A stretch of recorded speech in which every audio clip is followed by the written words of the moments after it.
কাঁচা আম কুচিয়ে তাতে লবণ ও চিনি মেখে খেতে অনেকেই পছন্দ করেন, আবার অনেকে এর সঙ্গে কাসুন্দি মিশিয়ে খান। অনেকেই তরকারি, ডাল কিংবা চাটনিতে আম ব্যবহার করেন। বিশেষজ্ঞরা বলছেন রান্নায় আম ব্যবহার করা ভালো, তবে বেশি ভালো কাঁচা আম কুচিয়ে খেলে। পেটের সমস্যা এড়িয়ে চলতে চাইলে কাসুন্দি দিয়ে আম কুচি ভর্তা তৈরি করে না খাওয়াই ভালো। কাঁচা আমে লুকিয়ে রয়েছে অসংখ্য স্বাস্থ্য উপকারিতা, আসুন এক নজরে তা জেনে নিই। 1. এই ফলে রয়েছে প্রচুর পরিমাণে পটাশিয়াম, যা গরমে আপনার শরীর ঠান্ডা রাখতে পারে।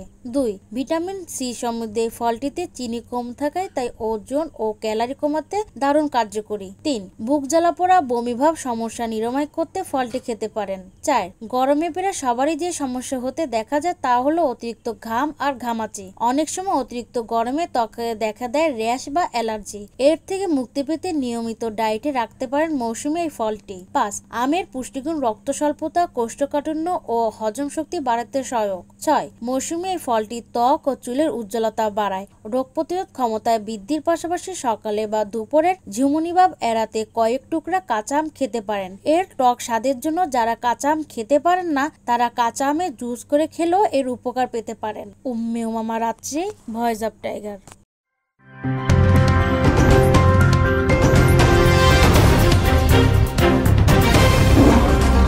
Voice of Tiger.